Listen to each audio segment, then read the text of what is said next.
Alright, hello and welcome to episode 8's Strategic Analysis. Start off here with a sit rep of Savage. Wasn't sure what that meant before, now I know. Basically, it's going to be non-standard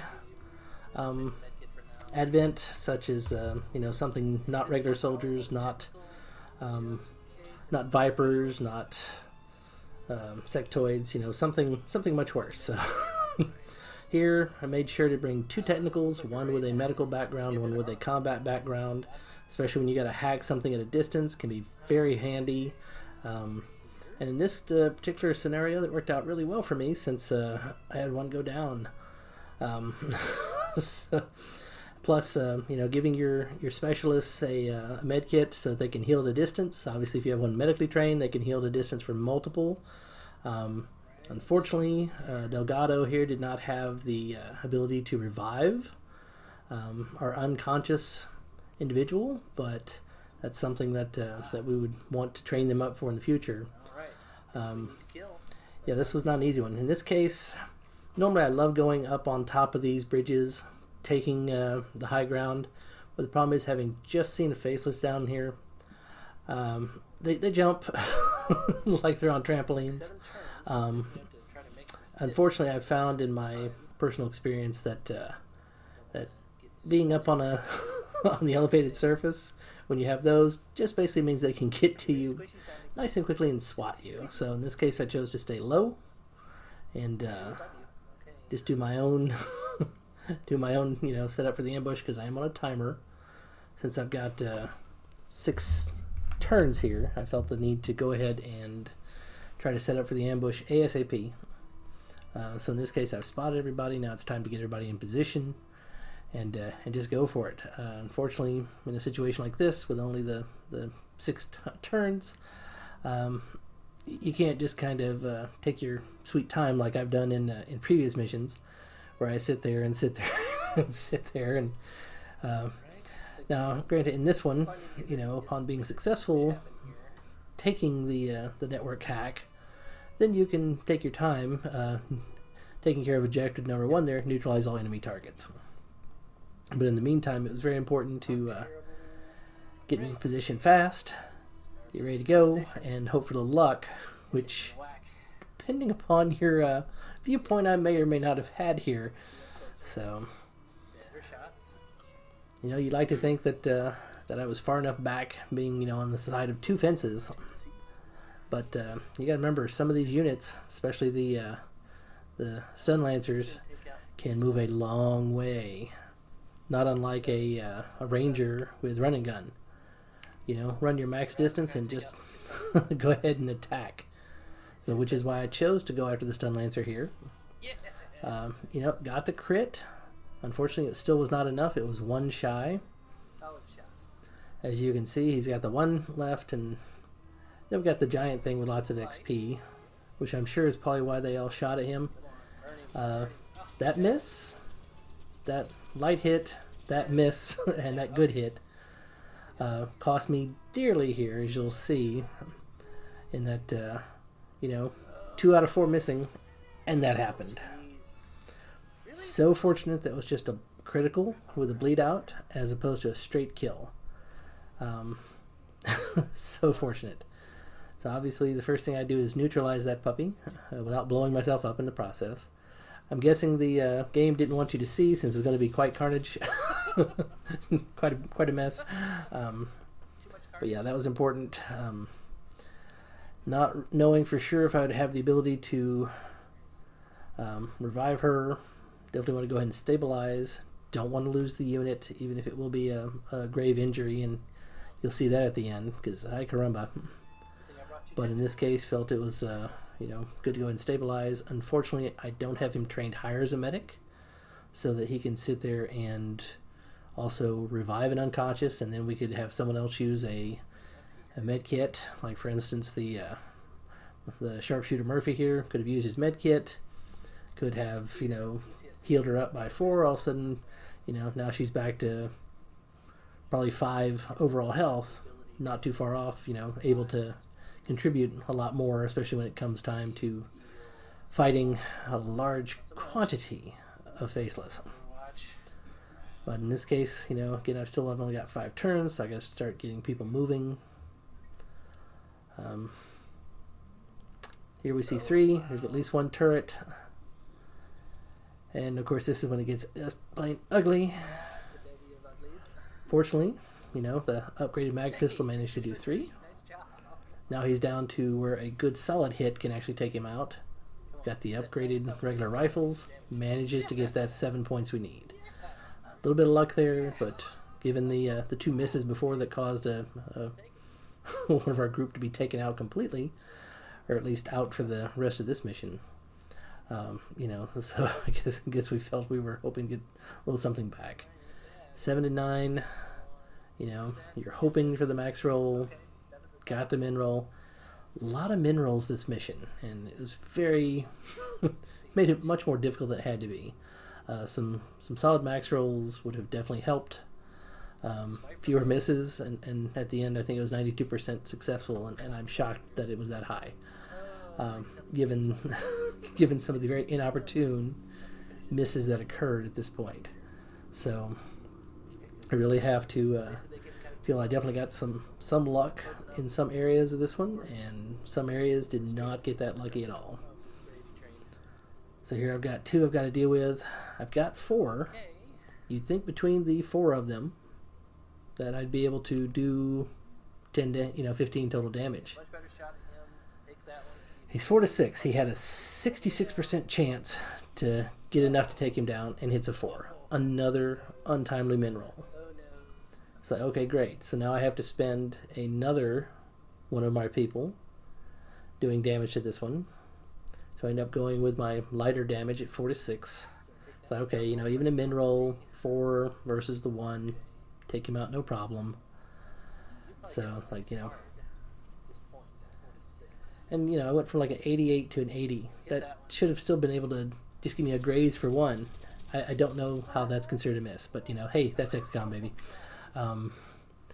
That was very, very frightening at that point, knowing, okay, I had to do that to take him down so I didn't get swatted twice.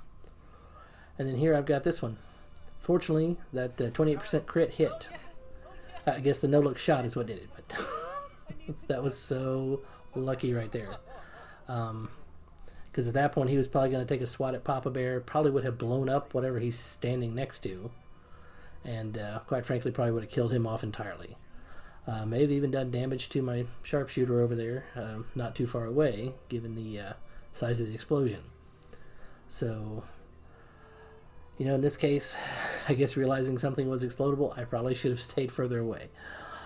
That was probably a tactical error at this point, and I'm very lucky that I got out of that one without some much more severe damage.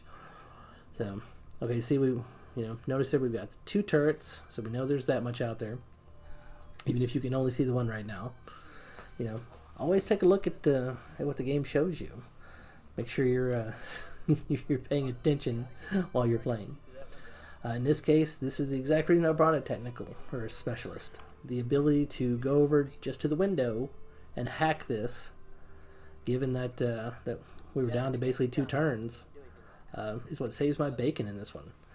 I can't imagine having to try to basically do a full-on sprint into the building and hope that stuff isn't around to just absolutely take me out.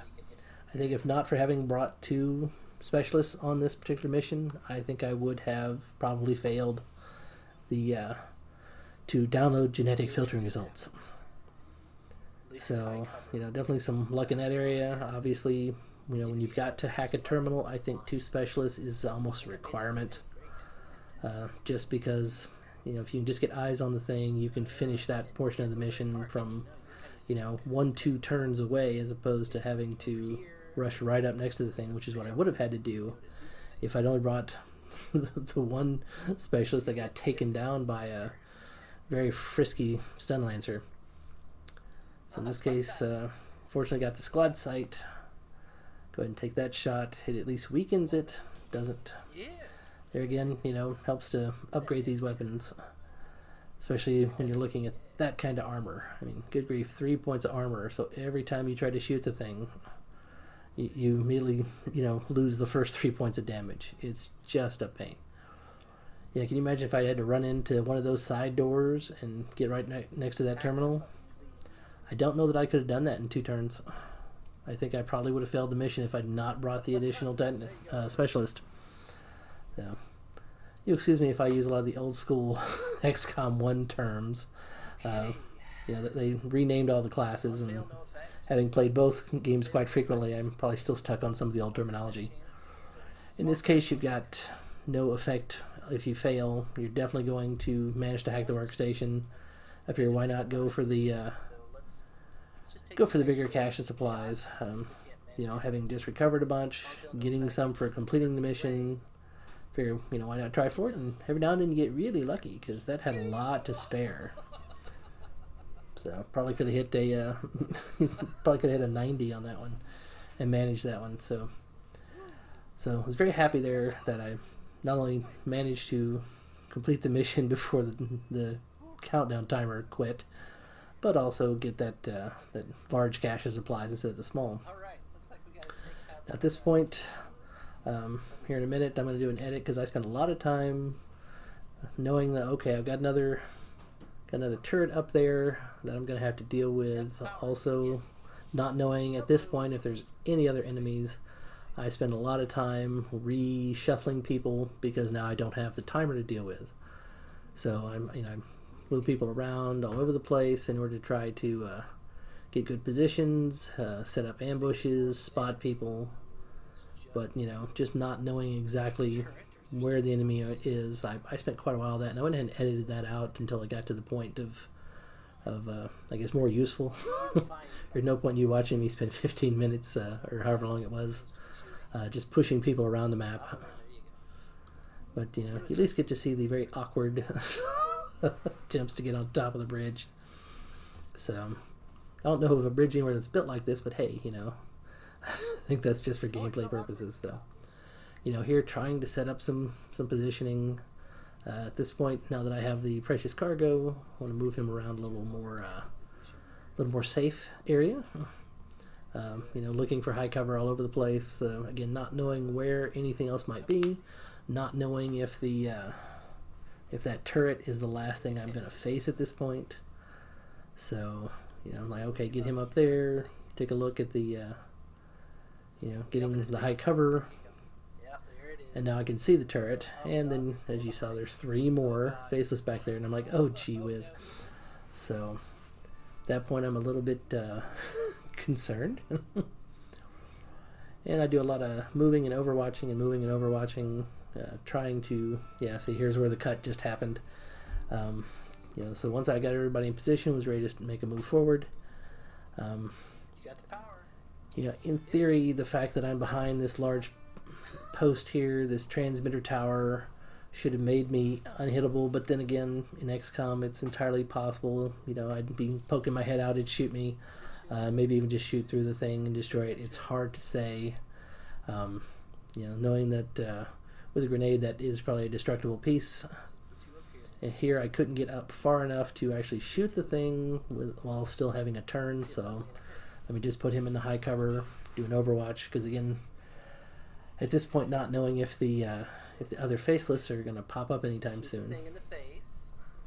So go ahead and take care of this, and now I'm going to spend a little bit more time positioning people, because basically I have to set up a whole nother ambush in anticipation of those 3 additional faceless, not knowing exactly where they are. A grenade might miss 1 or 2 or 3 of them. So I felt best at this point just to hold on to the grenades and try to get everybody in a good, solid position that when I go activate that pod of 3 faceless over there, that I will get a better chance of hopefully doing a good job at doing an ambush. So, fortunately got lucky and knew that they were there. So bring some people over to try to get some clear shots. Probably not the best percentage shots from that distance, especially for the specialist, but at that point you gotta take what you can get, because I probably could have put him on the building on the other side of one of those large high covers, but I figured don't want to get too many people too close to be swatted too easily. Definitely not what I want. So So yeah, I moved him up, put him on Overwatch, put these two on Overwatch, and alright, time to go. Fortunately, being the first part of the turn, he'll still be able to shoot, even after activating, because I don't think they get to SWAT during their oh look, he found his turn. So I think it's funny here, it shows all three of them standing, two turning in unison, and then somehow magically this one's tying his shoelace. But yeah, because unfortunately with their leaping ability, having a high cover advantage is just not a thing. Had those been regular Advent, that I had to run around to one of the other areas, or probably just would have tried to take a shot at you. Got some good damage here, 13 output for the 10 that was needed. Took that one down. These other two get in position, and again, I'm hoping that that this boy here can crit, because that 9 was not enough, but that lovely crit, that takes that one down. That also probably saved me some serious additional injury. He can hit 4 to 6, and that's it. And then basically he can walk over wherever he wants, no problem. So I felt in this case, let's try to do damage and hopefully get the fall damage. Did not help that I think I only got 3 instead of 4. But it was fun to watch him fall. You get the 2 fall damage on top of that. But they get to regenerate hit points. He hops right up there and prepares to take a swat at my guy, which unfortunately caused him to damage the roof, and my guy fell through for fall damage. Just brutal. Fortunately it was not fatal. At this point it's like, okay, let's we got 3 people who can shoot at this guy, let's take this thing out. There again, another min roll. Min rolls were definitely not helpful this campaign, this mission. 99%, 4 to 6, good enough. And yeah, that was, like I said, that was brutal. 6 faceless on a single mission, very difficult. That's the Savage sit rep for you. So, didn't feel like taking a mission photo. Fortunately, Phillips did get a promotion. In this case, I chose the run and gun so that he can do a full dash and then still fire. I find that very handy, especially in a situation where you have to finish off a single Advent, and you can run right up to him, get a real close shot, take advantage of that short distance, and do what you need to do, and hopefully close out a mission. With him, Revival Protocol lets you do disoriented, stunned, panicked, unconscious. So if he'd had Revival Protocol, could have managed to get poor Leroy back up and running. In this case, got the 75 from doing the more difficult hack. So yeah, this was a short one, a tough one. When you're dealing with that many faceless, that's why you always check out your sit reps. In this case, had a ton of faceless that definitely made that way hard. Missing some shots made that harder. Min rolls made that harder. So you've got to always try to cover those sorts of scenarios when you're doing your strategy to make sure that you have a chance to try to survive.